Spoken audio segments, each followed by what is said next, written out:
Hello everyone, मेरा नाम है शिवम और लास्ट वीडियो में हम डिस्कस कर रहे थे chapter conic section. Conic section में अभी तक हमने केवल कोनिक सेक्शन का इंट्रोडक्शन और सर्कल के बारे में यानी अपनी फर्स्ट एक्सरसाइज के बारे में कुछ पढ़ा था। ठीक है, आई होप आपने फर्स्ट एक्सरसाइज के क्वेश्चंस ट्राई किए होंगे और मोस्ट ऑफ द क्वेश्चंस आपसे लग चुके होंगे। ठीक है, लेकिन जो कुछ बचे हुए क्वेश्चन हैं उनके कॉन्सेप्ट मैंने अभी तक आपको बताए नहीं थे, तो इस वजह से वो क्वेश्चन लगाने में आपको थोड़ी प्रॉब्लम आ रही होगी। तो चलो हम उसके कॉन्सेप्ट को डिस्कस करते हैं। जो बचे हुए क्वेश्चंस हैं उनके भी कॉन्सेप्ट्स को डिस्कस करते हैं। तो देखो भाई, क्या है, मान लो मैं तुम्हें अभी बताने जा रहा हूँ कुछ रूल्स। ठीक है, मान लो क्या मैं तुम्हें सच में अभी कुछ रूल्स बताने जा रहा हूँ। ठीक है, जिससे तुम अगर किसी सर्कल का इक्वेशन दिया हुआ है, जैसे मान लो किसी सर्कल का इक्वेशन ऐसे दिया हुआ है ax² प्लस by² प्लस, मान लो ax² plus by plus 2gx plus 2fy plus c is equal to 0। इस फॉर्म में किसी सर्कल का इक्वेशन दिया हुआ है। ठीक है, और तुम्हें बोल दे कि मान लो सर्कल का सेंटर निकालो, सर्कल का रेडियस निकालो, तो कैसे निकालोगे? तो इसके लिए तुम्हें कुछ रूल्स बताने जा रहा हूँ। ठीक है, तो इन रूल्स पे थोड़ा ध्यान देना। ठीक है, इन रूल्स पे थोड़ा ध्यान देना। देखो, पहला रूल क्या कहता है? ठीक है, तो देखो यहाँ पे क्या समझा रहा था तुम्हें कि क्या करेंगे हम, पहले कोफिशिएंट ऑफ x², ठीक है, और कोफिशिएंट ऑफ y², इन दोनों को किसके बराबर कर देंगे? 1 के बराबर कर देंगे। ठीक है, कोफिशिएंट ऑफ x² और कोफिशिएंट ऑफ y² दोनों 1 के बराबर। देखो यहाँ पे कोफिशिएंट ऑफ x² a है, यहाँ कोफिशिएंट ऑफ y² क्या है? b है। तो हमने करना क्या है, जैसे ही हमें बोले कि ये given equation is equation of circle, तो सबसे पहले हम पूरे इक्वेशन को a से डिवाइड कर देंगे। ठीक है, फिर b से डिवाइड कर देंगे इसको। ठीक है, ताकि दोनों में a और b तो आए ही ना। ठीक है, दोनों x² के आगे 1 आए और y² के आगे भी 1 ही आए। ठीक है, तो सबसे पहला काम हम यही करेंगे कि इन दोनों का कोफिशिएंट 1 लाएंगे। ठीक है, and the right hand side equal to 0, यानी कि इज इक्वल टू के इधर साइड हमेशा क्या आना चाहिए? 0 आना चाहिए, तभी ये इक्वेशन सर्कल का बनेगा। ठीक है, अच्छा ये चीज़ें तो हमने कर ली। ठीक है, पहला स्टेज पार कर लिया। ठीक है, अब क्या करेंगे? अब हम सेंटर निकालने की तरफ बढ़ेंगे। अब क्या करेंगे? Then the coordinates of the centre will be, तब सेंटर के कोऑर्डिनेट्स क्या हो जाएंगे? अल्फ़ा कोमा बीटा, जहाँ पे अल्फ़ा क्या होगा? Alpha is equal to minus into 1/2 into coefficient of x. ठीक है, कोफिशिएंट ऑफ एक्स, देखो यहाँ पे कोफिशिएंट ऑफ एक्स क्या है? 2g है। ठीक है, तो यहाँ पे आ जाएगा 2g। मैं बताता हूँ, यहाँ पे माइनस इंटू 1/2 इंटू 2g। ठीक है, 2 से 2 कट हुआ है, आ गया क्या? -g। ठीक है, -g ये आ गया। और beta is equal to -1/2 into coefficient of y। ठीक है, तो it will become -1/2 into 2f। ठीक है, तो 2 से 2 कट हो गया और यहाँ क्या बचा? -f बच गया। ठीक है, -g और -f बच गया यहाँ पे। ठीक है, तो our centre will be, centre क्या हो जाएगा? अल्फ़ा कॉमा बीटा, यानी कि -g, -f, ये हो गया हमारा सेंटर। ठीक है, centre is equal to -g, -f। ठीक है, इसी तरह से रेडियस क्या हो जाएगा? रेडियस क्या हो जाएगा? ध्यान देना,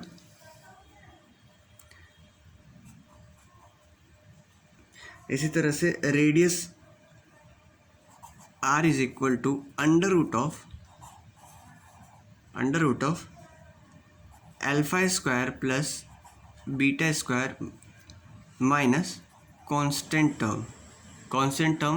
हमारे क्वेश्चन में क्या था? देखो कांस्टेंट टर्म क्या था? c था कांस्टेंट टर्म, इसके साथ x और y कुछ नहीं आ रहे हैं, तो कांस्टेंट टर्म c था। अब देखो r is equal to under root of α² plus β² minus constant term. ठीक है, यानी is equal to under root of g² plus f² minus c. ठीक है, ये हो गया हमारा रेडियस। ठीक है, radius is equal to under root of g square plus f square minus c. चलो, अच्छी बात है।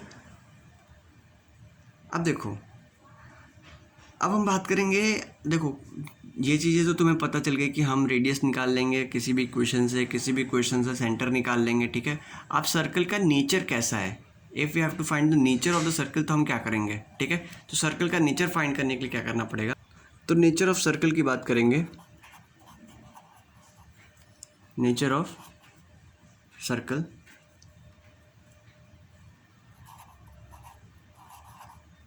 ठीक है, तो मान लो कोई हमारा इक्वेशन दिया हुआ है, सर्कल का इक्वेशन दिया हुआ है क्या, x square plus y square plus 2gx plus 2fy plus c is equal to 0, ये दिया हुआ है हमारा सर्कल। ठीक है, इसका सेंटर कितना हो जाएगा, center is equal to minus g comma minus f. ठीक है, और radius is equal to, radius is equal to क्या हो जाएगा, under root of g square plus f square minus c हो जाएगा। ठीक है, under root of g square plus f square minus c हो जाएगा ये। चलो, तो देखो ध्यान से, इतना तो हमारा हो गया। ठीक है, अब देखो 3 केसेस पॉसिबल है। If g square plus f square minus c is greater than 0। ठीक है, अगर तो ये जीरो से बड़ा होगा, g square plus f square minus c, then our circle is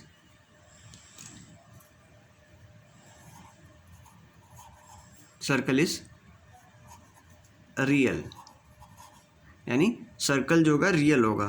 ठीक है, रेडियस कुछ ना कुछ पॉसिबल होगा इसका। ठीक है, नेक्स्ट कहता है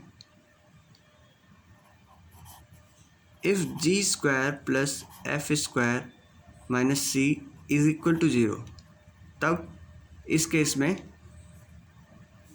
पॉइंट सर्कल, ठीक है, पॉइंट सर्कल यानी ये एक सर्कल हो गया।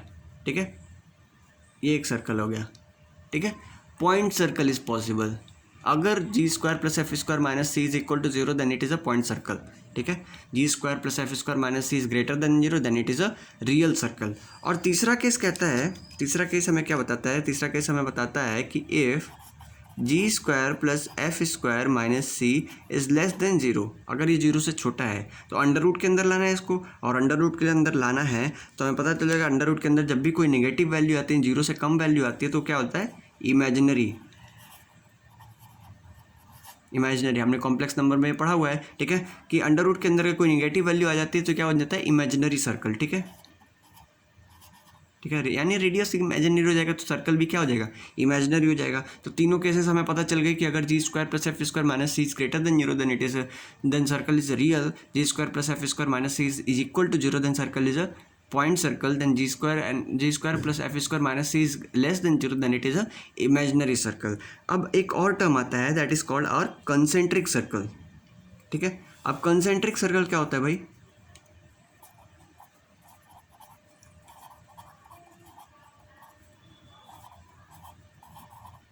ठीक है भाई। अब देखो कंसेंट्रिक सर्कल का टर्म आता है। अब देखो क्या होता है, एक ही सेंटर पे जब 2 सर्कल लाई करते हैं ना, यानी कि मान लो एक सेंटर है, ये सर्कल हो गया और एक और सर्कल हो गया, 2 सर्कल या 2 से अधिक सर्कल्स का जब एक ही कॉमन सेंटर हो, then this circles are called concentric circles, मतलब सर्कल हैविंग सेम सेंटर। ठीक है, तो मान लो 2 सर्कल्स हैं, 2 circles having same centre h comma, ठीक है, एच कॉमा के, माने कि इसका सेंटर जो हो गया एच कॉमा के हो गया। ठीक है, और छोटा वाला जो सर्कल है उसका रेडियस है R1 और बड़ा वाला जो सर्कल है उसका रेडियस है R2। ठीक है, R1 और R2, तो these are called concentric circle. ठीक है, तो इनका इक्वेशन कैसे लिखा जाएगा, x माइनस एच का whole square plus y minus k का whole square is equal to R1 का स्क्वायर, और दूसरा सर्कल x माइनस एच का whole square plus y minus k का whole square is equal to R2 का square. Then दोनों का equation देखो, लेफ्ट हैंड साइड दोनों सिमिलर है, बस यहाँ पे राइट हैंड साइड में R1 का स्क्वायर और R2 का स्क्वायर आ गया है, ठीक है। तो देखो ये कंसेंट्रिक तभी होंगे जब R1 is not equal to R2, ठीक है। हालांकि हर सर्कल कंसेंट्रिक सर्कल होता है, क्योंकि एक पॉइंट सर्कल उसके बीच में लाई करता है, ठीक है। तो उस पॉइंट सर्कल से दूसरा सर्कल कंसेंट्रिक सर्कल है, ठीक है। इतना समझ में आ गया। तो इनका इक्वेशन कब डिफर कर रहा है? Only differ in their constant terms. यहाँ पे डिफर करें, बाकी सब कुछ सिमिलर रहेगा, बस इनका कांस्टेंट टर्म जो होगा वो डिफरेंट रहेगा, ठीक है। तो ये था तुम्हारा कुछ पॉइंट्स हमारे सर्कल्स के बारे में जो जानना ज़रूरी था, जो अभी तक हमने जो क्वेश्चन लगाया था, ठीक है। अभी तक हमने जो क्वेश्चन लगाया है एक्सरसाइज इस चैप्टर के फर्स्ट एक्सरसाइज से, तो वो इनसे आराम से लग जाएंगे, ठीक है। अब बात करेंगे आगे के क्वेश्चंस की, ठीक है। आगे के क्वेश्चंस की बात करेंगे, आगे के टर्म की बात करेंगे, आगे के जो कॉन्सेप्ट है उसकी बात करेंगे। अब देखो, इससे पहले कि हम आगे कॉन्सेप्ट पे पढ़ें, हम एक क्वेश्चन डिस्कस कर लेते हैं, जिससे क्या होगा कि हमारा टर्म क्लियर हो जाएगा। हमने जो अभी तक पढ़ा है और जो हमने अभी तक डिस्कस किया है वो चीज़ें क्लियर हो जाएंगी, और कुछ क्वेश्चंस के भी समझ लग जाएगी तुम लोग को कि कुछ क्वेश्चंस कैसे लगेंगे, ठीक है। तो क्वेश्चन अपना, find the equation of the circle having centre at 2,3 and which touches x + y = 1, ठीक है। तो सेंटर कहाँ पे है, ठीक है। सेंटर इज इक्वल टू 2,3, ठीक है भाई। अब देखो एक ही चीज़ की ज़रूरत पड़ती है हमें, रेडियस की ओर, ठीक है। रेडियस इज इक्वल टू क्या होगा? तो देखो हमने इस लाइन के बीच और इस पॉइंट के बीच का डिस्टेंस निकाल लिया, ठीक है। कहता है ये पॉइंट कहाँ पे है? 2,3 यहाँ पे है, और ये लाइन ऐसे गुजर रहा है, तो हमने इनके बीच का डिस्टेंस निकाल लिया, तो ये क्या हो जाएगा? रेडियस हो जाएगा ना। ये डिस्टेंस जो होगा वो रेडियस ही होगा, ठीक है। इसका इक्वेशन है x + y = 1। यही डिस्टेंस क्या होगा? यही डिस्टेंस तो रेडियस होगा। तो रेडियस इज इक्वल टू इनके बीच का डिस्टेंस, तो मॉड्यूलस ऑफ 2 + 3 - 1 अपॉन √1 का स्क्वायर प्लस 1 का स्क्वायर, मतलब दोनों के कोफिशिएंट का। ये तो तुम्हें पता होना चाहिए, क्योंकि ये चीज़ें मैंने स्ट्रेट लाइन बताया कि पॉइंट और लाइन के बीच का डिस्टेंस कैसे निकालते हैं, ठीक है। तो 2 + 2 = 4 अपॉन √2, ठीक है। तो 4 अपॉन √2 आ गया, ये तुम्हारा रेडियस आ गया। तो इक्वेशन ऑफ द सर्कल क्या आ जाएगा? x - 2 square plus y - 3 square is equal to 4 upon √2 का होल स्क्वायर, ठीक है भाई। इतना आ गया। 4 अपॉन √2 कितना होता है? 2√2 का whole square is equal to 8 होता है। तो x - 2 का होल स्क्वायर प्लस y - 3 का whole square is equal to 8। ये हो गया हमारा सर्कल का इक्वेशन, ठीक है। तो कोई भी कन्फ्यूज़न नहीं आनी चाहिए। इस टाइप का क्वेश्चन अगर तुम्हारे सामने आ जाए तो बिल्कुल कन्फ्यूज नहीं होगे, बिल्कुल डरे बिना तुम ये क्वेश्चन सॉल्व कर लोगे 1 मिनट में, ठीक है। चलो अच्छी बात है, ये क्वेश्चन तो हमारा सॉल्व हो गया। अब आगे बढ़ते हैं। अगर मान लो हमें 3 पॉइंट्स दिए हों, ठीक है। इफ़ 3 पॉइंट्स आर गिवन कि this 3 points lies on a circle, find the equation of the circle. तो हम कैसे इक्वेशन निकालेंगे सर्कल का? चलो देखते हैं इसका, ठीक है भाई। तो अब मान लो हम डिस्कस करेंगे क्या? Equation of the circle. हम उस सर्कल का इक्वेशन निकालेंगे जो 3 पॉइंट से होते हुए पास करेगी, ठीक है। मान लो दिया हुआ है हमें कि circle passes through x1, y1, x2, y2 और x3, y3, ठीक है। कहता है कि सर्कल जो है इन तीन पॉइंट से पास करती है। तो अब आप इसका इक्वेशन निकाल के दिखाइए, ठीक है। तो लेट कर लेंगे। सबसे पहला काम क्या करेंगे? लेट करेंगे। Late the equation of the circle is x² + y² + 2gx + 2fy + c। इसका साथ कभी नहीं छोड़ेंगे, ये हमेशा पूरे चैप्टर में हमारे साथ बना रहेगा। पूरे चैप्टर में नहीं, जब तक सर्कल डिस्कस करेंगे तब तक। ठीक है। वैसे तो सेकंड डिग्री इक्वेशन साथ बढ़ना रहेगा पूरे चैप्टर भर, लेकिन अभी हमारा ये सर्कल में ये पूरा साथ बढ़ना रहेगा, ठीक है। इज इक्वल टू 0, ठीक है।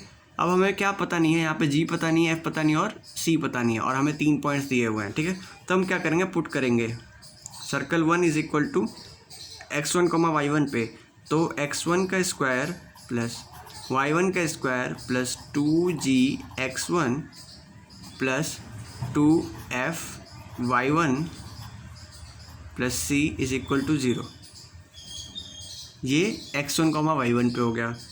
Circle 2 is equal to x2 का स्क्वायर प्लस y2 का square plus 2gx2 plus 2f(y2) plus c is equal to 0, ठीक है भाई। और circle 3 is equal to x3 का स्क्वायर प्लस y3 का square plus 2gx3 plus 2f(y3) plus c is equal to 0, ठीक है भाई। ये 3 पॉइंट्स थे और तीनों पॉइंट्स हमने अपने इक्वेशन में पुट कर दिया, ठीक है। अब देखो हमें लीनियर इक्वेशन इन 3 वेरिएबल पढ़ा है, ठीक है। लीनियर इक्वेशन इन 3 वेरिएबल पे हम क्या करेंगे, एलिमिनेट करना स्टार्ट कर देंगे। ये सभी एक x1 y1 x2 y2 ये सारे एक नंबर्स हैं, ठीक है। यहाँ पे x1 y1 दिया हुआ है, अपना एक नंबर मैं इस पर क्वेश्चन करूँगा तो तुम्हें समझ में आएगा, ये सभी एक नंबर्स हैं, ठीक है। 3 इक्वेशन आ गए हमारे, 3 अननोन टर्म्स हैं, ठीक है। तो कैंसिल होके 3 टर्म्स निकल जाएंगे। तो we will find the value of g, f and c, और हम वापस से इस इक्वेशन में पुट कर देंगे जी, एफ और सी की वैल्यू, और हमारा सर्कल का इक्वेशन निकल के आ जाएगा। अब एक क्वेश्चन इस पे करेंगे ताकि मैंने जो समझाया तुम्हें अभी वो चीज़ें, वो टर्म्स तुम्हें क्लियर हो जाएं, ठीक है।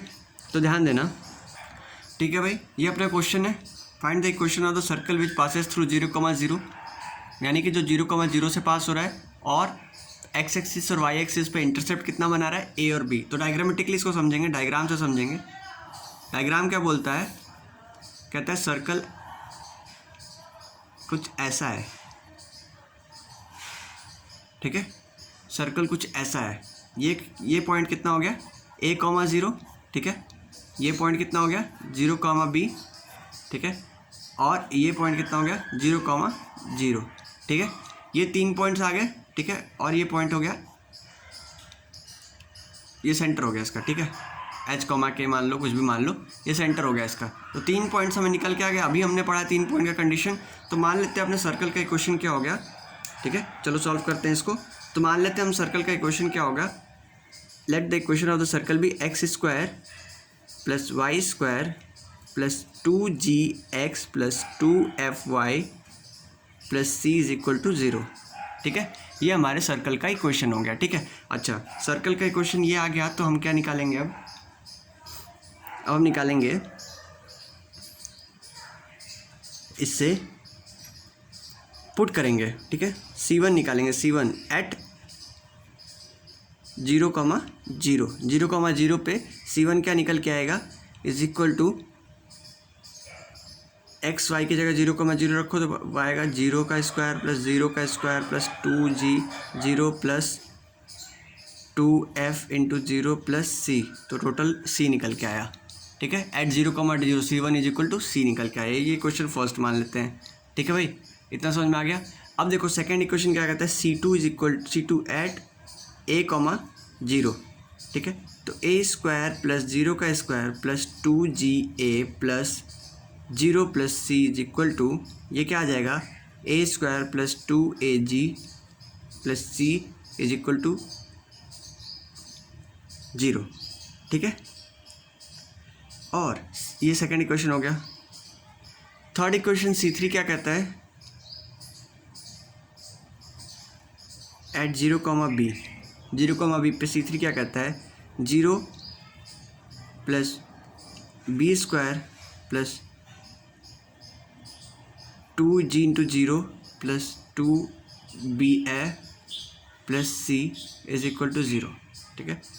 यानी कि b square plus 2bf plus c is equal to 0। इतना है, चलो इतना तो गिवन है हमारा। अब क्या आ गया, ये थर्ड इक्वेशन आ गया। 3 लीनियर इक्वेशन इन 3 वेरिएबल्स को सॉल्व करेंगे। हमारा देखो यहाँ पे c आ गया था, c इज इक्वल टू 0 आ गया, तो c is equal to 0 put करेंगे दोनों में, ठीक है। C is equal to 0 first से from first and second solve कर रहे हैं हम। देखो इसको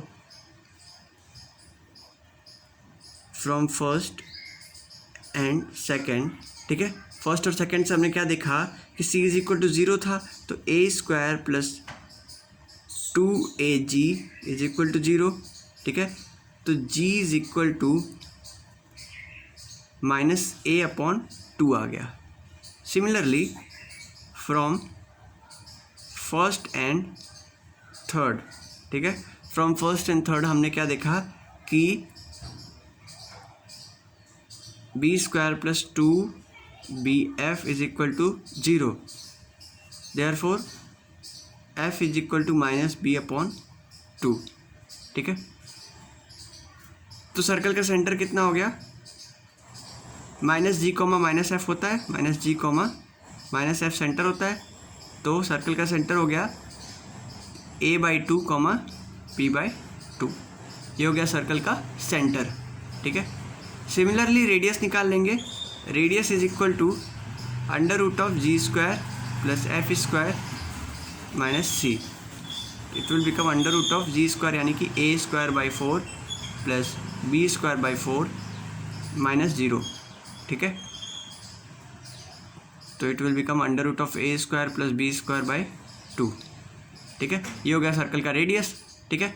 अब सर्कल के रेडियस के बाद आता है टर्म सर्कल का इक्वेशन।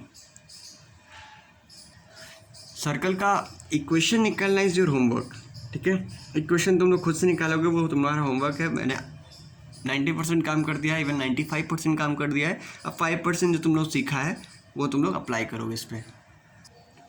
देखो अब हम डिस्कस करेंगे कुछ इंपॉर्टेंट केस और इस एक्सरसाइज को यहीं पे कंप्लीट करेंगे, सर्कल को यहीं पे ख़त्म कर देंगे, ठीक है।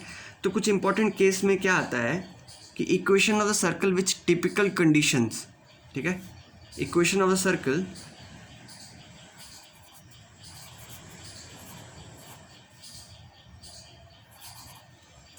विथ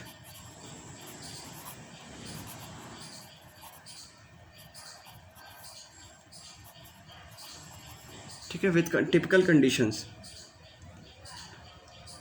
अच्छा, ये टिपिकल कंडीशंस क्या हैं? पहली कंडीशन क्या लिख लो, पहली कंडीशन ये लिख लो कि व्हेन सर्कल टचेस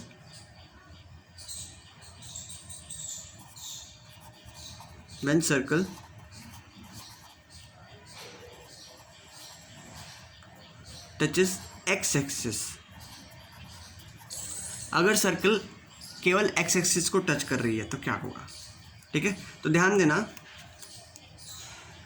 अपना एक्सिस बना लेते हैं पहले, ठीक है, x axis and y axis, ठीक है। एक्स एक्सिस ये अपना ऑरिजिन है, ठीक है। कहता है कि सर्कल जो है यहाँ से टच होके जा रही है, एक्स एक्सिस को टच कर रही है, ठीक है। तो let this be centre c alpha, beta, ठीक है। सेंटर सी इज, बाहर लिख देते हैं, अल्फा, बीटा, ठीक है। इतना समझ में आ गया। और मान लेते हैं कि ये पॉइंट है एम, यहाँ पे टच कर रहा है सर्कल एक्स एक्सिस को, तो इसका इक्वेशन क्या हो जाएगा? अब देखो इसका रेडियस कितना होगा, ये डिस्टेंस होगा, और ये डिस्टेंस कितना होगा, बीटा होगा। कैसे भाई? देखो ये डिस्टेंस कितना होगा, अल्फा होगा, और ये डिस्टेंस होगा बीटा। तो सर्कल का इक्वेशन क्या होगा, एक्स माइनस अल्फा का whole square plus y minus beta का होल स्क्वायर, ठीक है भाई, इज इक्वल टू रेडियस का स्क्वायर। तो रेडियस कितना है, बीटा का स्क्वायर, ठीक है भाई, इतना आ गया, ठीक है। When circle touches the x axis. Second condition है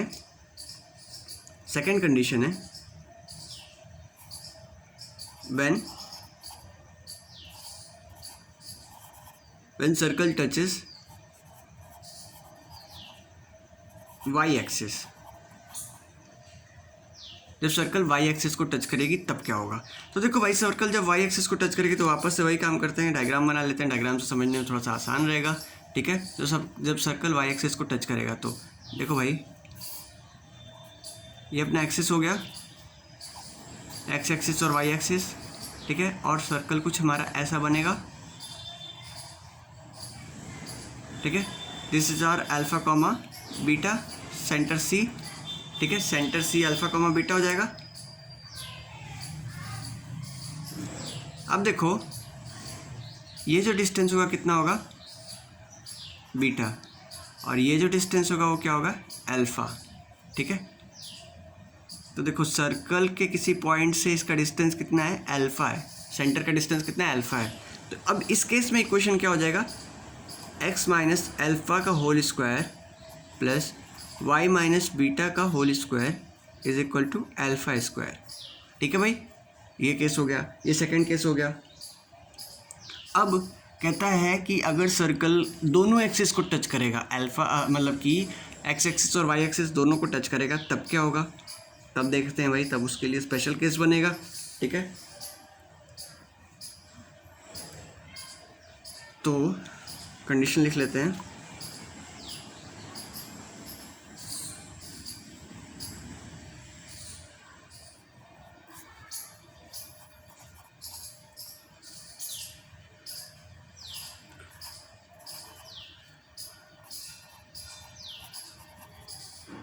when circle touches both axes,